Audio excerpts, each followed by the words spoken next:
what does it look like? Nico, I'm happy to start and let all other mayors jump in. I think what we are looking at is, we are waiting on and relying on and pushing on the federal government right now to take action as they're debating this budget bill, because there are three major opportunities for us there. One is the federal resources to support this effort as it currently exists. The second is the ability to expand work authorization for folks that arrive in the country, so they need less support from us when they do arrive. If they can work, they don't need shelter, they can earn their own money and pay for their own places to live and their own food. And the third is a coordinated entry system that would be able to allow each of the cities and states to be able to share into that support. And we think that is what's possible here. So we think those are all give us a path to success. We think if all three of those fail, if there is no federal support, there's no coordinated entry, there's no work authorization, then I think cities would have to look at dramatically reducing the amount of services we offered or dramatically cutting our city budgets, which has impacts on other parts of city services. And so those are the hard scenarios that we know our city would face, other cities would face. But we think there's a common sense path to avoid that, which is why we're pushing the Congress and the White House for action on these topics to make sure we avoid that crisis. That's our take here in Denver, but I'll defer to Mayor Adams and Mayor Johnston what they're seeing in their cities. Yeah, thank you, Mayor Johnston. What does the breaking point looks like? I could not put in a police class into my police academy with all the success we've had in decreasing crime, decreasing shootings, taking 13,000 guns off our streets. My public safety is now being challenged because of that. My services of trash cleanup, my services of children's services in schools, library hours, of how do we move forward with our care for our older adults.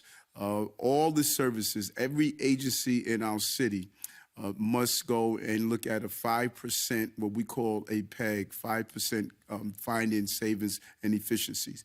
It's going to impact every delivery of services in the city. We now have a hiring freeze that we cannot bring on additional employees to deal with everything from social services to actually cleaning our city. So we're seeing the fallout of what it looks like. We have large groups of people who are not allowed to work, who are assembling around our shelters and our humanitarian relief centers. We're seeing them walking the street, knocking on doors, asking those who live in the community for different items and different things. We're seeing the erosion of the quality of life that we've improved on in such a short period of time of this administration. And we have been impacted. For many months, we were able to keep the visualization of this crisis from hitting our streets, but we have reached a breaking point. We're no longer able to do that because of the volume in numbers. Just last week, we had 3,900 people that arrived here. We are averaging anywhere from 2,500 to close to 4,000 a week.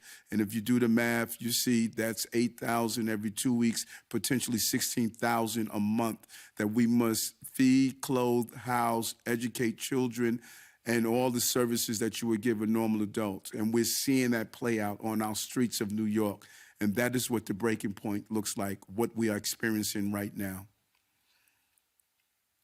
Look, it's not that much different here in Chicago or anywhere else in the country. The public good is already stressed, whether it's our transportation system, our healthcare system, our education system. All of these systems are already stretched to meet the demands of families who have been here.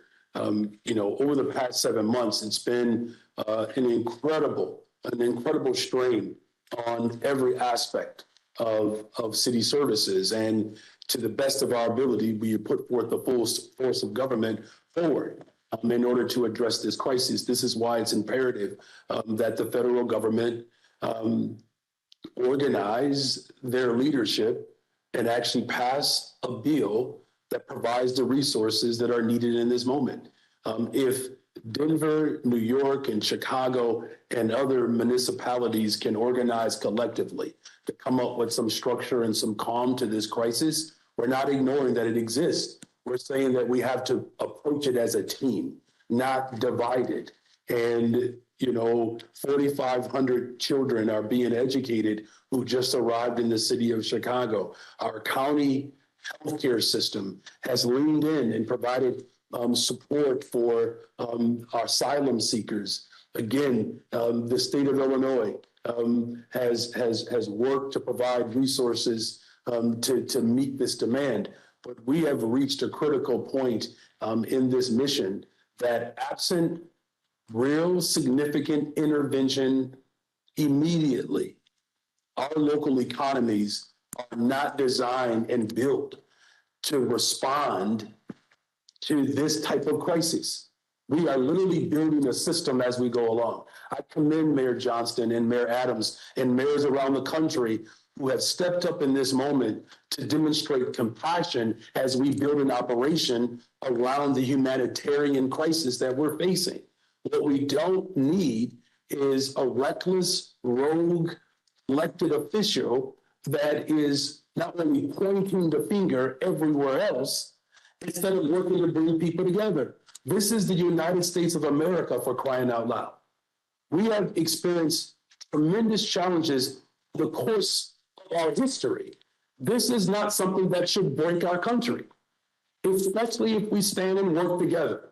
And unfortunately, you have individuals that their only currency is chaos. And that's why we're looking to bring some structure and calm around this moment, because the people of America require it. But also, as global residents of this entire world, it is incumbent upon all of us to recognize the global population shift that is happening is not going to end because someone is sending buses irresponsibly throughout the entire country. It's going to require Congress to organize, to come together, to do its part.